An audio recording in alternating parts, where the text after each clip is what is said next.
चाहे पैसे की उगाही की घटना हो या ट्रांसफर्स का रैकेट हो, ये सारी घटनाएं दुखदाई है, आश्चर्यचकित और अचंभित करने वाली इस प्रकार की ये सारी घटनाएं महाराष्ट्र में हो रही है।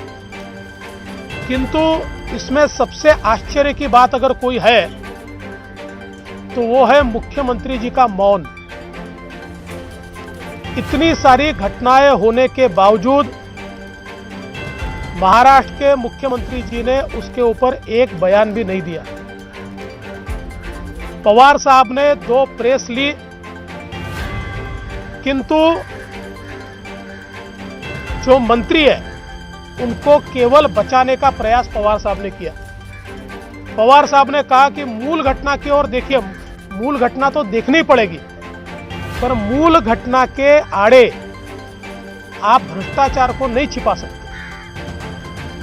वो घटना जितनी महत्व की है उतनी ये भी घटना महत्व की है।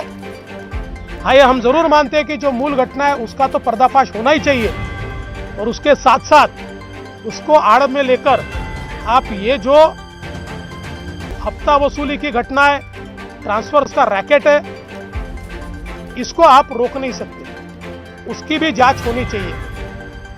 और इस सरकार में कहीं पर भी नैतिकता नहीं दिखाई पड़ती, क्योंकि इतना बड़ा रैकेट बाहर आने के बाद जिन्होंने बाहर लाया उन पर तो कार्रवाई की गई, लेकिन जिन्होंने रैकेट किया उनके ऊपर कोई कार्रवाई नहीं है, और कार्रवाई की बात भी नहीं है। उसके ऊपर हम कोई कार्रवाई करेंगे इस प्रकार की चर्चा भी नहीं है। और इस महावसूली सरकार में कांग्रेस पार्टी का क्या अस्तित्व है हमको तो समझ में नहीं आता, पर यह ध्यान में आता है कि शायद ये जो हफ्ता वसूली हो रही है इसमें बड़ा हिस्सा उनको भी शायद मिल रहा होगा, इसलिए वो मौन है, वो कुछ कह नहीं रही है।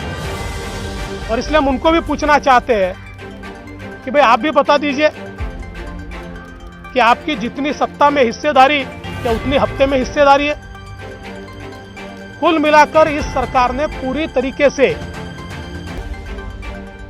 नैतिकता को छोड़ दिया है, लोकतंत्र को छोड़ दिया है, और मनमानी हम सरकार चलाएंगे, हफ्ता भी वसूल करेंगे, ट्रांसफर का रैकेट भी करेंगे, और ये सारी चीजें होते हुए कोरोना की ओर तो इस सरकार का ध्यान ही नहीं है।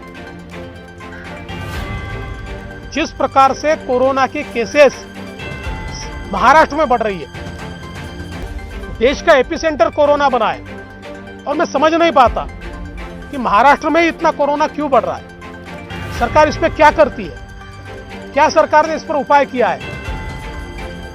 मुझे लगता है ये भाषण देने की बात नहीं है, एक्ट करने की बात है। और इसलिए राज्यपाल जी को हमने ये कहा है, हमारे सुधीर भाऊ मुनगंटीवार जी ने 100 घटनाएं राज्यपाल जी के ध्यान में लाकर दी है कि जिसमें सरकार ने संवैधानिक जिम्मेवारी का पालन नहीं किया है।